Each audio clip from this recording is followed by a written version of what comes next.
art in general is a really good conduit for anywhere you want to go. It'll take you places, help you understand who you are. It'll help you understand the world you live in. It's just like like a language. It is a language that is not spoken by everybody, but it's I think necessary in the world. And I've been a maker ever since I was a little kid, so I continued to search for how could I be a maker, basically. Most of my adult life has been kind of this search, kind of through abstraction, for meaning and experience, and also spirituality. Many people who aren't artists might think, well, what artists do is they have an idea, then they make that idea come true. Well, that's how some artists work, but other artists basically kind of get lost and find themselves through making things. And so I'm that type of person. I'm kind of like a lost. Without art, I don't know who I am, but if I'm busy making things, everything comes together. My life story, the world life story, everything comes together, and I have the answer that I need, even though it's in abstraction. My name is Totem. I grew up in rural Kansas, and things don't change much there. We were on that island called Kansas, which I refer to it as an island because everybody's there kind of like, they're all farmers, and anybody who's not a farmer is suspect. Or anybody who hasn't lived there for 3 generations, yeah, they only came here in the 18 whatever, which is why I escaped Kansas. Well, I went to college at Kansas State. College was really important for me because I was just gathering all this information from all these different walks of life of people that I was hanging out with, and also deciding what I wanted to do with my life. I was there in the late 70s. There's still kind of this remnants of hippie era kind of vibe going on. There was an off-campus university called the University for Man. That was a kind of a national organization at the time, probably started in the early 70s. There was People's Co-op and University for Man. Those were hippie institutions. I would go to university during the day, and at nighttime I'd go to the University of Man, and I would make furniture because I had always worked with wood, even as a little kid.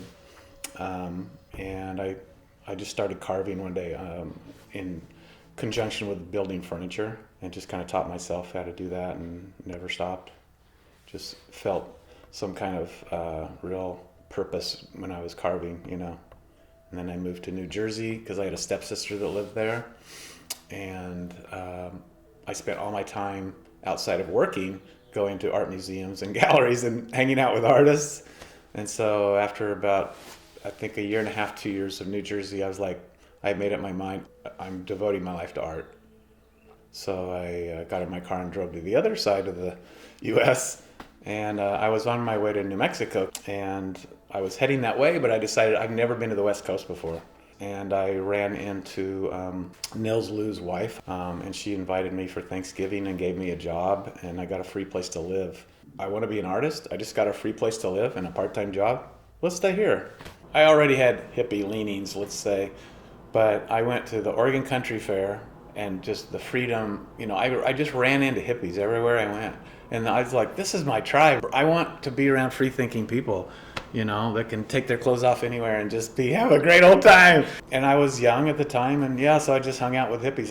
A lot of these kind of hippie-type event things I just met, so I just felt so free and so open, and I was like, wow, this is, that's why I stayed here, really. It's just like, I like hanging out with people that can kind of dream up. They're like artists, every one of them, whether they're an actual artist or not, they think like artists. I purposefully go have experiences, and then I come back and be like a normal human here in my little man cave, and at school, and I try to transfer that energy, into artwork. That some people get that. Some people look at my work, they understand it has a power to it. That's where it comes from. It comes from experiences that I've had and that I'm channeling into the wood, Well, when I sailed across the ocean from New Zealand to Tongan Islands and lived on a sailboat for a year, that was pretty crazy.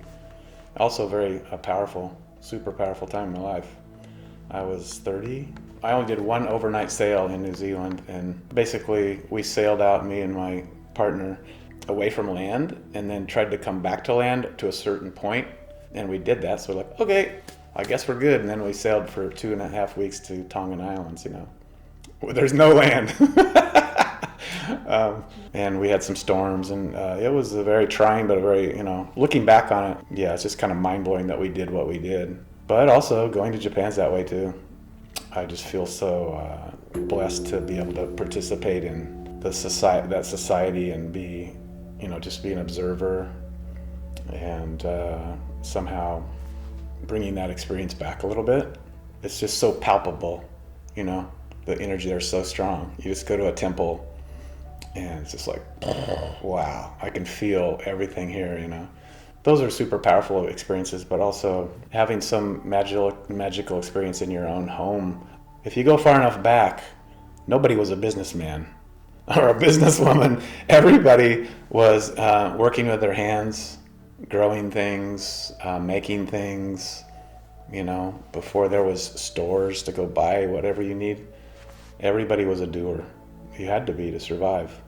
I'm just a continuation of a line, so why should I have any fear? Because I'm just kind of putting my spin on something that's already been here. Yeah, I like to do a lot of collage. I occasionally paint something, drawing, but wood, there's something about wood that is just, like I said, it kind of touches my soul on some level. It just feels right, 100% right, and something I know, and something that I continually am intrigued with, so I don't think that'll change. Yeah, it wasn't my goal to become a teacher, but I got the opportunity. It was kind of a big pill to swallow right off the bat, because I was basically questioning, am I up for this? This seems like a big deal. Am I ready for this? But I said, yeah, what do I have to lose, basically? Bottom line, just put one foot in front of the other and figure it out. They hired me because I don't think like them. So don't act like them, act like myself. So I started creating projects that sometimes seem kind of far out, actually, but to me they don't seem far out. They seem very natural and normal. I think the big thing for me that I'm realizing now, kind of at the end of my teaching career, so to speak, is that people really value what I bring to the table. But yeah, I do like these experiential projects that require people to think, be problem solvers, work with others, but to somehow learn something through the doing, through the making, which could regard anything, about art making, about their life. They should learn a lot about themselves by taking my class. That's one of my goals, because your artwork is a reflection of you. So when you see you hanging on the wall, that's kind of like, wow, I am that. Your friends, family, people like that tend to tell you who you are. But when I look at that's who I am 100%, at that moment. So I think that's a very valuable lesson for people of any age. Yeah, I like the kind of primal aspect of the fire. It's visual, you can see it. It kind of inspires me, makes me feel very comfortable. Just, viewing a fire gives you, psychological warmth. It was loosely based on what was happening at Burning Man. So once again, I went to Burning Man, had the experience, decided this is very powerful. This goes back to like the beginning of time, people standing around a fire in a circle. And so I decided, why couldn't we do that here? And that's how it was born, yeah. And it remains somewhat undefined. Sometimes students and or other people want me to make it into a fundraiser. I'm like, it is what it is. All things are that way. As artists, we all the time make things that different people think different, have different conclusions as to what it is or what it isn't. And so I'm comfortable with that. That's not my job. My job is just to build. I also see it, of course, as a cycle of learning for students, and also not just about art, but about life. Life is impermanent. Everything's impermanent. Here one minute, gone the next. So the burn is like an illustration of that. Right before your very eyes, So there's so many lessons in the burn that it's hard to even. That would take an hour. A woman once said she could do deep meditation. She could just drop into deep meditation on a bench. And where do things come from, and where do they go to? I don't know. I don't really worry about that a lot. So we have this, we definitely come from somewhere. We have this DNA that drives us that way. One piece at a time. As an artist, you understand, like similar. It's something I was thinking of there. Kind of lost track, but anyway, in my 19 years there, I've had 6 or 7 students that have kind of focused on carving. So it's not super popular. It's physically hard. If you're not passionate about it, there's no reason to kill yourself.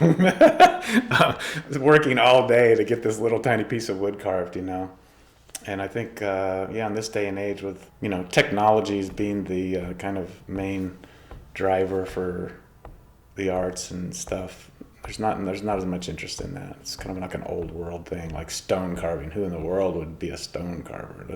I generally do choose a piece of wood that I want. So then I have some idea of the contour of wood. Is it a rectangle, square? I'll do some very quick sketches of what I would refer to as just, energy. Whatever I'm thinking at the moment, that's the skeletal system of what I'm about to create. Because what I have right now is a flat board with some chalk on it. After that, 85% of the hard stuff's done. Then I just get to have the fun of listening to music and carving the thing and figuring out moment to moment what's happening. It's definitely built in the process. And those are decisions I'm making. Where do they come from? My whole life. Ever since I was born, maybe before I was born. Everything has a spirit in Japan, Everything, every rock, every tree, everything. So I've had that feeling ever since I've been a kid, but, that makes sense to me. So, I don't know. I think there's some kind of correlation between media and the artist.